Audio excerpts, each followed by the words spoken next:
강주 가톨릭 평화방송 향기로운 오후 주님과 함께 잘 청취하고 있습니다. 사랑합니다. 최고입니다. 감사합니다. 앞으로도 늘 애청할게요. 여러분은 지금 향기로운 오후 주님과 함께를 함께하고 계십니다. 방송 잘 듣겠습니다. 응원합니다. 하나, 둘, 셋. 파이팅! 우리는 하느님께 바치는 그리스도의 향기니까요.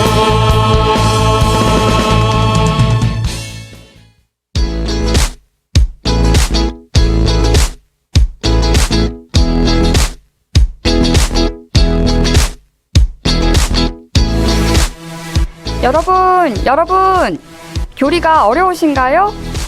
사회교리는 더더더 어려우시다고요? 가톨릭 사회교리가 낯설고 어려운 분들은 이 시간 놓치지 말고 함께 해주세요. 세상을 걷는 예수.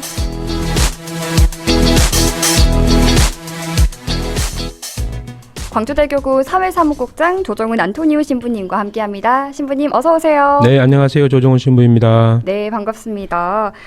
지난 한 주는요, 농민사목을 담당하고 있는 노안본당 박래옥 신부님께서 자리를 좀 대신해 주셨는데요. 모처럼 좀 시간이 나셨을 것 같은데 지난 한 주 잘 지내셨나요? 네, 아주 잘 쉬었습니다. 지난주 금요일에 방송하지 못했으니까 2주 만에 또 뵙게 되네요. 다들 더 반갑습니다. 네. 네. 제가 지난 월요일에 김대중 컨벤션 센터에서 있었던 평화방책 갔었는데 저를 못 보셨죠? 네. 저는 봤습니다. 오셨군요. 아나운서님 아주 멋지시던데 또 진행도 잘하시고요. 감사합니다. 네. 매년 이맘때쯤 되면 이제 교구청이 근무하는 사제 또 수도자 평신도 직원을 위해서 1박 2일의 연수의 시간이 있습니다. 네. 그래서 물론 다 같이 가는 건 아니고 이제 같은 날짜에 진행을 하는데 이제 대주교님 또 총대리 신부님 교구청이 근무하는 사제들 특수사목하는 신부들 이렇게 해서 1박 2일 시간을 보냈습니다. 출발하면서 교구청장 총대리 신부님께서 이번 연수 목적은 잘 쉬는 것이라고 말씀하셨는데 그 말씀대로 잘 쉬다가 왔습니다. 그래서 녹동 주변 또 금일도, 거금도 섬 관광도 하고요. 서록도에 있는 1번지 성당 그곳에서 사제들과 같이 미사도 봉헌하고 1박 2일 뭐 돌아다니는데 아직도 우리가 모르는 아름다운 곳들이 참 많구나 우리나라에 저는 그런 생각이 좀 들었습니다. 네. 지금 비가 오고 해서 오고 나면 날씨가 좀 쌀쌀해진다고 하던데 이번 주말에 집을 떠나서 가까운 곳이라도 가서 남아있는 가을의 정취를 한 번쯤 느껴보시면 어떨까 싶네요. 또 잘 쉬었으니까 열심히 해보겠습니다. 네, 좋습니다. 11월의 첫날 오늘 파이팅 해보겠습니다. 저희가 세상을 걷는 예수 코너 참여해주신 애청자분들 가운데 선정해서 매주 소정의 선물을 보내드리고 있는데요. 오늘도 선물 받을 기회 보내드리겠습니다. 지난주 세상을 걷는 예수 방송 들으신 분들은 너무나도 쉽게 풀 수 있는 문제 퀴즈로 준비했습니다. 자, 문제 나갑니다. 다음 동물들의 공통점은 무엇일까요? 서부 검은 코뿔소, 베트남 자바 코뿔소, 큰악새, 독도 강치, 스텔라 바다소, 백두산 호랑이, 양쯔강 돌고래, 도도새, 보석 달팽이. 1번 멸종된 동물, 2번 새로 발견된 동물. 네, 여러분은 지금 향기로운 오후 주님과 함께를 함께하고 계십니다. 제가 문제 한 번 더 내드리겠습니다. 잘 듣고 문제를 맞춰주세요. 다음 동물들의 공통점은 무엇일까요? 서부 검은 코뿔소, 베트남 자바 코뿔소, 큰악새, 독도강치, 스텔라 바다소, 백두산 호랑이, 양쯔강 돌고래, 도도새, 보석 달팽이. 1번 멸종된 동물, 2번 새로 발견된 동물. 신부님께서 참여 방법 알려주시겠어요? 네, 100원의 정보 이용료가 있는 휴대전화 문자 메시지 샵 5005번으로 보내주시면 되고요. 또 CPBC 빵 앱을 다운받은 분들은 무료 메시지 창인 빵톡 이용해 주시면 좋고요. 또 유튜브 댓글로 또 생각하는 정답을 보내주셔도 됩니다. 네, 오늘도 여러분의 많은 참여 바라고요. 향기로운 오후 주님과 함께는 매월 말에 선물을 취합해서 발송하고 있습니다. 그래서 여러분이 생각하시는 것보다 선물이 다소 늦게 도착할 수 있습니다. 100원의 정보 이용료가 있는 휴대전화 문자메시지 샵 5005, CPBC빵 어플의 무료 메시지 창인 빵톡, 유튜브 댓글 등으로 생각하는 정답 보내주시면 됩니다. 그럼 오늘 또 여러분 정답 메시지 기다리면서 방송 이어가 볼 텐데요. 신부님께서 출연하신 지 지금 2주가 지났잖아요. 네. 그래서 좀 기억이 가물가물하신 분들도 계실 수 있을 것 같아서 지난 시간 좀 살짝 복습하는 시간 가져볼까요? 네. 2주 만에 간단하게 정리 좀 해보겠습니다. 매년 스위스 다보스에서 전 세계가 직면한 경제 문제에 대해서 토론하는 세계 경제 포럼이 열립니다. 이 포럼은 개최를 하기 전에 약 1,490명의 전문가들을 대상으로 해서 경제, 환경, 사회, 기술, 지정학적인 5개 분야에 대해 설문조사를 벌이고 그 결과물로 글로벌 리스크 리포트를 발행을 합니다. 그래서 올해에도 2024년 전 세계적으로 발생할 가능성이 가장 높다고 판단되는 그런 위험, 또 향후 2년 안에 인류에게 심각한 영향을 줄 수 있는 내용, 또 향후 10년 동안 인류에게 위협을 끼칠 내용, 이렇게 세 개의 분야로 해서 이제 설문조사를 발표를 합니다. 그래서 2024년, 또 향후 2년, 또 향후 10년 동안 인류에게 심각한 영향을 줄 수 있는 가장 큰 위험을 꼽았는데 다 들어가 있는 내용이 바로 환경에 대한 문제입니다. 네. 근데 기후변화는 대부분 조용히 진행되지만 그 영향력은 장기간에 걸쳐서 축적이 됩니다. 그래서 식량, 물, 보건, 안보, 인간 생활 전체에 영향을 미치게 됩니다. 네. 많은 전문가들은 기후위기를 인류가 존재할 수 있는 가장 큰 위험으로 꼽고 있지만 대응은 아직 초기 단계다, 이렇게 응답을 합니다. 무슨 뜻이냐면 위험하긴 하지만 아직 먼 거 아니냐, 이렇게 느끼고 있다는 뜻이겠죠. 네, 초기라기에는 이미 많은 징후들이 보이고 있죠. 네. 올해 유독 날씨의 변화가 심했고요. 또 기후변화로 인해서 우리나라 농업뿐 아니라 전 세계 농업이 많은 위기를 겪지 않았습니까? 네. 제가 지난 시간 마지막에 이제 이산화탄소에 대한 말씀을 드렸습니다. 그러면서 혹시라도 이산화탄소가 지구 온난화와 인간을 죽일 수 있는, 없앨 수 있는 대멸종의 원인이라면 없애버리면 되지 않겠느냐, 이렇게 간단하게 생각할 수 있는데 혹시 지구에서 탄소가 없어지면 어떻게 될까 생각해 보신 적 있어요? 그래도 어떤 물질이든 사실 세상에 필요하기 때문에 있지 않을까 싶은데요. 탄소가 없어지면 좀 많은 어려움이 생길 것 같습니다. 네. 탄소가 없어지면 문명의 모든 것이 다 사라져 버립니다. 그리고 원시 시대로 돌아가야 될지도 모릅니다. 이 탄소라고 하는 것이 어떻게 생겼을까? 과학 시간에 배운 것 같긴 한데요. 솔직히 자세히 기억은 잘 안 납니다. 저도 정리를 했기 때문에 말씀드릴게요. 네. 우리가 보는 태양, 또 밤에 보는 별빛, 이 모든 것들은 수소로 이루어져 있다고 합니다. 그래서 핵융합 반응을 하면서 새로운 원소들을 만들어내는데 처음에 헬륨이 만들어지고 그 헬륨이 리튬을 만들고 이렇게 만들고 하는 과정에서 탄소가 이제 생깁니다. 그렇게 만들어지는군요. 예. 그렇게 만들어진 탄소가 별이 어느 순간 폭발하면서 전 우주를 떠돌아다니게 됩니다.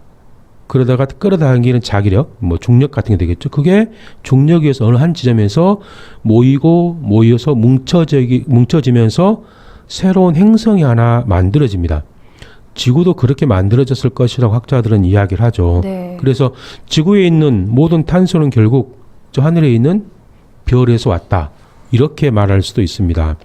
탄소가 수소를 만나서 결합하면 물이 되겠죠. 이 한 번의 결합으로 멈추는 것이 아니라 탄소가 계속해서 연결이 확장이 돼 가는 것이죠. 이 덩어리가 커지게 되면서 이제 만들어지는 그 화합물을 우리는 흔히 유기물이라고 이야기를 합니다. 근데 이 유기물은 결국 우리의 몸과 같은 구성을 하게 됩니다. 그 탄소 순환 시스템이라고 하는 말이 있는데, 탄소는 여기서는 이산화탄소를 말해요. 그래서 네. 우리 대기 중에 가장 많은 양의 이산화탄소를 이제 배출하는 것이 화산이죠. 네, 대멸종의 주요 원인이 바로 화산 폭발과 이산화탄소였죠. 네, 화산 폭발로 배출된 이산화탄소가 여러 경로를 통해서 다시 지구에 흡수가 됩니다. 우리가 잘 알고 있듯이 수비 흡수를 하죠. 광합성 작용이잖아요. 그래서 또 이 이산화탄소를 흡수하는 것이 바로 바다입니다. 바다가 이산화탄소를 흡수해서 그걸 바다 밑 해저로 내려 보내게 되죠.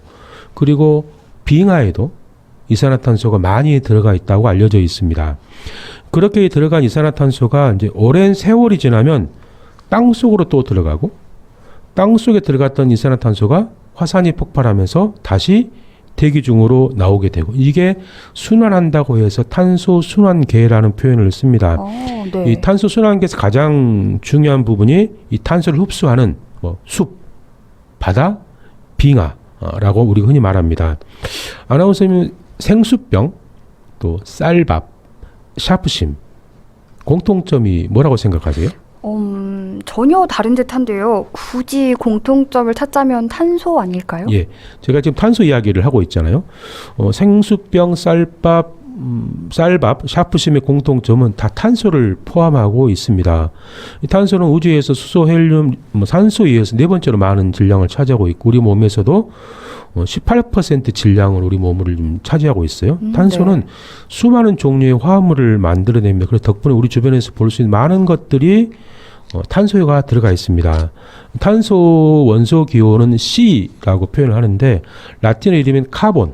카본 뜻은 타고 남은 것이라는 뜻인데 탄소가 카본에서 나온 것이라는 건 좀 알고 있었는데요. 타고 남은 것이라는 뜻을 가졌다는 건 처음 알았습니다. 예.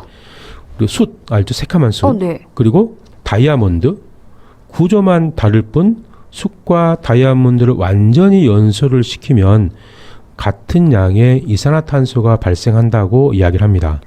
석탄과 다이아몬드 모두 탄소, 이 C로 구성이 되어 있잖아요. 네. 그래서 오래전에 영화 그 슈퍼맨이죠. 그 장면에서 슈퍼맨이 쥐죠. 네, 주먹에 화면에 나오고 있는데요. 슈퍼맨이 저렇게 석탄을 주먹에 세게 쥐어서 다이아몬드를 만든 장면이 좀 굉장히 인상 깊었던 기억이 납니다. 계속 말씀 이어가 주실까요? 예, 아주 고압으로 하면 가능하다고 학자들은 이야기를 합니다. 저렇게. 네. 그래서 연필심 재료, 그리고 흔히 흑연이죠. 네. 보석인 다이아몬드, 똑같은 구성 물질로 되어 있죠. 그리고 우리가 마시는 공기, 흙, 암석, 석탄, 석유, 바닷물, 인간을 비롯한 모든 생명체에 들어가 있고 또 인간이 만들어내는 수많은 물건에도 탄소가 포함되어 있습니다. 그래서 기후위기 주범, 나쁜 원소라고 생각할 수 있지만 저거 없으면 안 돼라고 생각하는 대부분의 모든 물건들에 다 탄소가 들어가 있습니다. 네. 우리가 먹는 음식들, 또 우리가 입고 있는 옷, 타고 다니는 자동차, 우리가 먹고 입고 생활하는데 널리 사용되는 원소가 탄소입니다.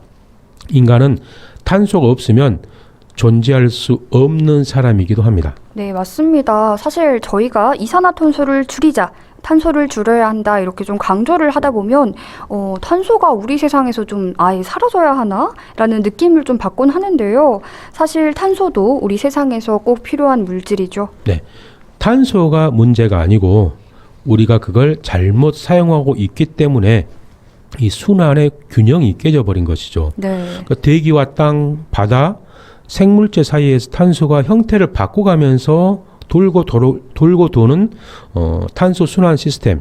그러니까 46억 년이란 지구 역사 안에서 배출하는 것과 흡수하는 양이 균형이 이루어져 가면서 지금까지 이 지구가 존재해 왔습니다. 네.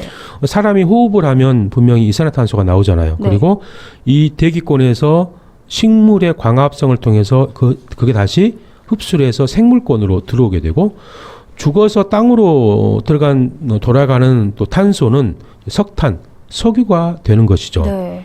그리고 그걸 태우면 다시 대기권으로 가게 되는 것이고 그런데 이제 산업화로 인해서 화석 연료를 엄청나게 사용을 하고 있잖아요. 그래서 지구 내부에 저장되어 있던 탄소가 대기권으로 방출이 됐는데 대량으로 방출이 되면서 이 시스템이 무너져 버린 것이다 라고 말합니다. 네.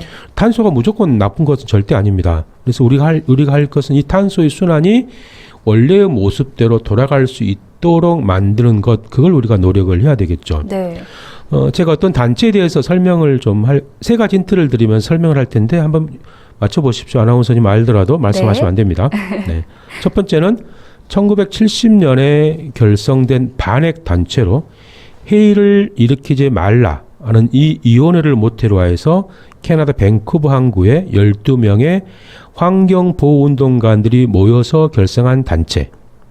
두 번째는 전 지구적인 환경 문제의 원인을 밝혀내고 이를 해결하기 위해서 평화적이고 창의적인 방식으로 활동하는 캠페인 단체로 환경에 해가 되는 행위가 벌어지는 장소로 가서 직접적이지만 비폭력적인 방법으로 항의하며 그 행위를 중지시키고자 하는 노력하는 단체.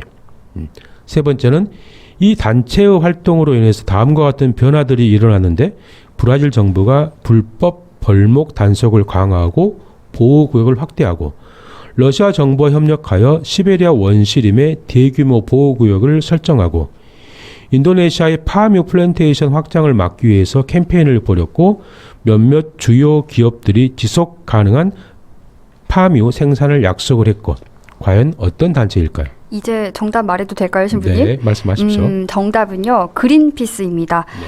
전 세계적으로 유명한 환경 NGO 비정부 기구 맞죠? 예, 맞습니다. 제가 이 단체의 주요 활동 중 이걸 얘기했으면 훨씬 더 쉽게 이해를 했을 했는데 제가 말씀드리지 않은 게 뭐냐면 네. 1970년대 이 그린피스가 포경산업, 고래를 잡는 산업에 대해서 아주 강하게 반대를 했는데 그 전까지 듣도 보지도 못하는 방식으로 이것을 막아냈었습니다. 어떻게 하냐면 고래를 잡는 이제 포경 선단이 있으면 그 사이로 보트를 타고 들어가서 고래잡이를 하는 작살 앞에서 이리저리 돌아다니면서 그 작살을 쏘지 못하게 방해를 말 그대로 목숨을 걸고 방해 공작을 했던 이제 일들이 있었습니다. 네, 정말 목숨을 건 활동 결과 좀 의미 있는 성과를 이끌어냈다고요? 네, 10년간의 고래 보호 캠페인 끝에 1982년에 국제포경위원회는 이제 상업적인 포경을 하지 않겠다, 중단하겠다라고 결정을 했었죠. 네, 10년이면 정말 결코 짧은 시간이 아니잖아요. 그린피스의 굳은 의지가 좀 엿보이는 대목이네요. 예. 국제포경위원회가 상업포경 중단을 결정을 했는데 일본은 이 국제포경위원회를 탈퇴하면서까지 아직도 고래잡이를 계속하고 있습니다. 아, 네. 네. 물론 고래 잡는 이유가 있겠죠. 명목상으로는 과학적인 연구를 명분을 하고 있어요. 일본은 우리가 흔히 말하는 자판기의 천국입니다. 네. 그래서 이 자판기 중에 무슨 자판기가 있냐면 고래고기 자판기도 있습니다. 네, 고래고기 자판기요? 네. 고래고기 자판기에서 10,000원이나 30,000원 정도의 가격이면 이제 구입을 할 수 있다고 이야기를 합니다. 네. 아나운서님 혹시 고래가 기후 변화를 막고 있다 이런 말 들어보셨나요? 아니요, 아직 들어보지는 못했는데요. 그러한 말이 나온 좀 타당한 이유가 있지 않을까 싶네요. 예, 고래가 두 가지 방식으로 탄소를 줄이는데 아주 큰 공로를 세웁니다. 네. 첫 번째는 고래 몸 자체가 탄소를 저장을 합니다. 이 몸속에 이산화탄소를 품고 호흡하면서 평균적으로 약 33톤의 탄소를 몸속에 저장한다고 이야기를 하죠. 그래서 다 자란 나무 한 그루가 연간 저장하는 탄소 양보다 훨씬 더 많습니다. 네. 그리고 이 고래가 오래 삽니다. 오래 살면서 이제 고래가 탄소를 품고 죽으면 바다로 밑으로 가라앉겠죠. 네. 이 고래의 사체 자체가 탄소를 가진 거대한 무덤이 되는 것이죠. 그래서 이 탄소가 심해 생태계로 순환이 되면서 해저의 퇴적물로 이제 녹아 들어가게 됩니다. 지구상에서 가장 큰 포유류 그리고 가장 큰 동물은 흰 수염고래라고 우리 불리는 이제 대왕고래인데 네. 몸 길이가 24m에서 31m 정도, 몸무게는 무려 180톤 정도 해당된다고 이야기해요. 그래서 새끼도 7m 정도 된다고 말하는데 네. 지금까지 발견된 개체 중에서 가장 큰 고래가 기록상으로는 33.58m라고 기록돼 있습니다. 33m가 넘었다고요? 네. 정말 웬만한 건물 하나 높이인데요? 그렇죠. 20세기 초만 해도 그 수가 많았지만 현재는 멸종 위기에 있는데 고래가 몸집이 엄청 큰 만큼 먹기도 많이 먹겠잖아요. 네. 근데 많이 먹으면 또 뭐가 많을까요? 많이 먹으면 아무래도 소화를 할 테고요. 네. 또 그렇다면 고래 배설물도 좀 많지 않을까요? 네, 맞습니다. 식사 시간이 이미 지났을 거라고 생각하고 배설물이라는 표현보다도 그냥 똥이라고 하는 것이 낫겠죠. 네. 고래 똥 이야기를 좀 하면 덩치가 크니까 먹기도 많이 먹습니다. 그리고 당연히 이제 똥도 많죠. 네. 이 고래의 똥에는 철, 인, 질소 이런 영양분이 아주 풍부하다고 알려져 있습니다. 그래서 영양분이 풍부하니까 고래가 똥을 싸면 또 그 주위에 몰려드는 것들이 있죠. 바로 식물성 플랑크톤입니다. 네. 엄청나게 번성을 하죠. 이 식물성 플랑크톤 말 그대로 식물성이 식물이니까 광합성 작용을 또 하죠. 그래서 대기 중에 흩어져 있는 이산화탄소를 이 식물성 플랑크톤이 흡수를 하고, 그래서 식물성 플랑크톤을 이렇게도 표현을 해요. 기후위기를 막아주는 초록색 방패. 오, 초록색 방패라는 표현이 좀 멋진 것 같아요. 네, 그렇죠. 네. 그렇게 탄소를 이제 저장한 식물성 플랑크톤은 동물성 플랑크톤에 먹히거나 아니면 다른 미세 영양분과 함께 천천히 바다 밑으로 가라앉게 됩니다. 그걸 학자들은 바다 눈이라고 표현을 하는데, 이렇게 해저에 가라앉게 된 바다 눈 식물성 플랑크톤은 탄소를 가진 채로 바다 깊은 곳에 격리가 되는 것이죠. 그러니까 바다 깊은 곳에 있으니까 실제로 공기적으로 노출돼서 지구 온난화에 영향을 미칠 수가 거의 없습니다. 네. 그러니까 엄청나게 많은 먹이를 먹은 고래가 바닷속에서 위아래를 이렇게 왔다 갔다 합니다. 바다 깊은 곳에서 먹이를 먹어도 똥은 위로 올라와서 싸게 됩니다. 왜 그럴까요? 글쎄요. 돼지도 왜 같은 우리에서라도 잠자리, 뭐 생활하는 자리, 화장실을 좀 나누어서 사용한다고 하던데 혹시 그런 이유일까요? 네, 멋진 생각이신데 네. 바닷속 깊은 곳에서는 압력 때문에 똥을 쌀 수가 없답니다. 어허, 네. 그래서 바닷속 깊은 곳까지 해수면까지 왔다 갔다 하는 고래도 결국은 이제 위로 올라와 똥을 싸게 되고, 그 지구의 기후변화에 커다란 방패 역할을 하는 것이 고래죠.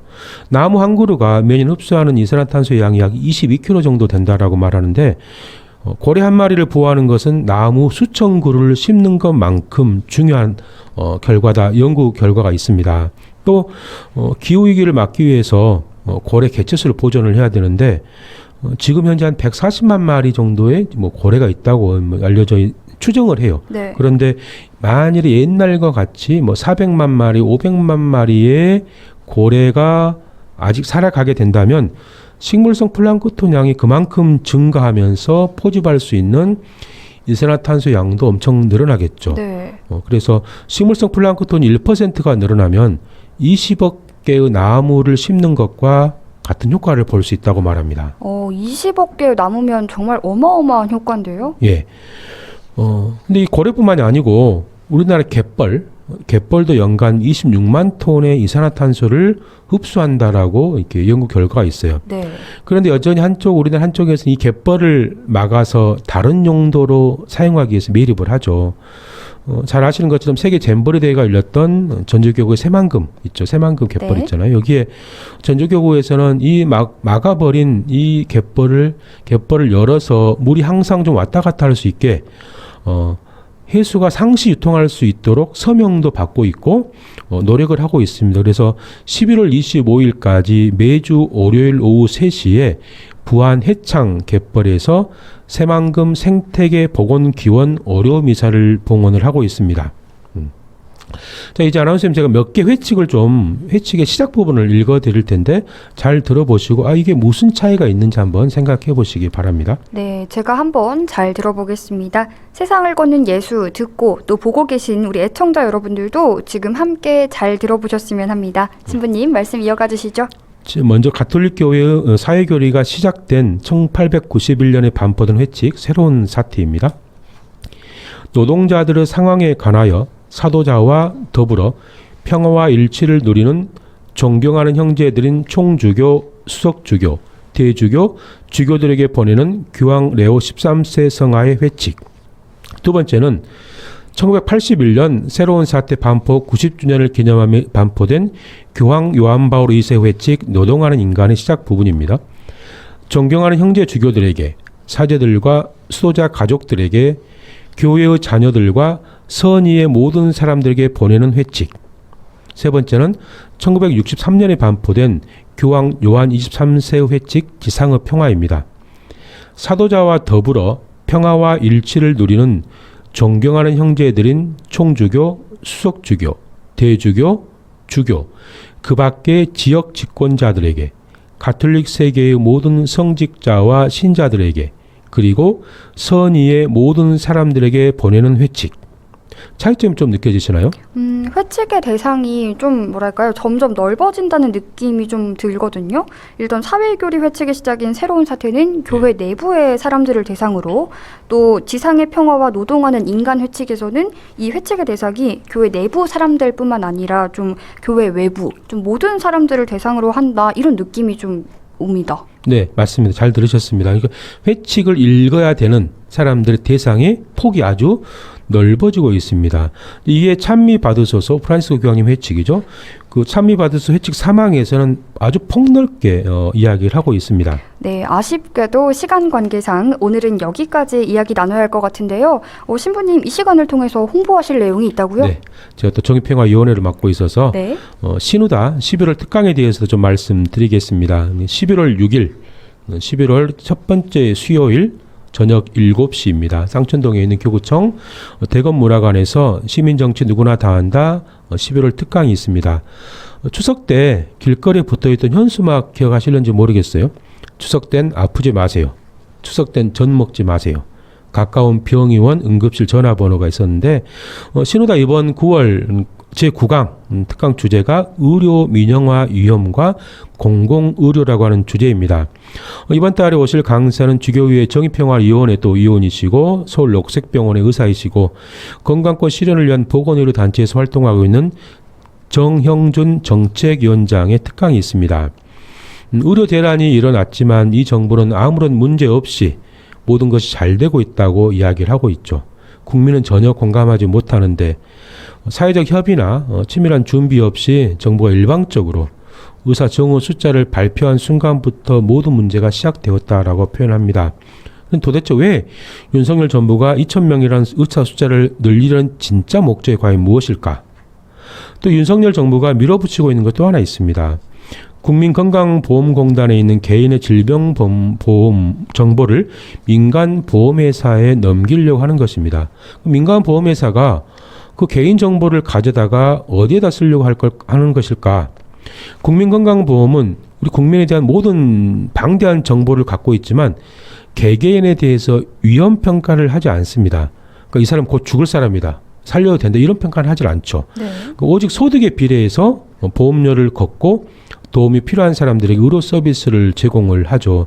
그런데 민간보험사에서는 보험금을 지급할 가능성이 적은 사람들만 우선적으로 가입시키려고 할 수가 있습니다. 이를 위해서 개인을 분석하고 이제 이 사람이 건강한가 건강하지 않은가를 선별을 해야 되잖아요. 그래서 의료 민영화를 시작하는 단초가 바로 의료 민영화 보험이 될 수가 있습니다. 이번 달 11월 신우다 9번째 특강 의료 민영화 위험과 공공의료는 우리에게 이런 문제에 대해서 함께 고민하고 좀 만들어가는 시간이 될 것입니다. 많은 분들 함께 해주시면 좋겠습니다. 네, 11월 신우다 9번째 특강에 많은 관심 부탁드리고요. 저희가 이제 빵톡을 좀 소개해드릴까 하는데요. 힘을 주세요 박지연님께서 안녕하세요. 오늘 처음 청취합니다. 운전 중에 듣다 보니 퀴즈 내시던데요. 아마도 제 생각에는 새로 발견된 동물이지 않을까 싶습니다. 정답 2번 외치며 오늘도 안전운전하겠습니다. 즐거운 시간 만들어주세요 해주셨고요. 또 우리 7926 애청자님께서 1번 멸종된 동물이라고 이렇게 정답을 보내주셨습니다.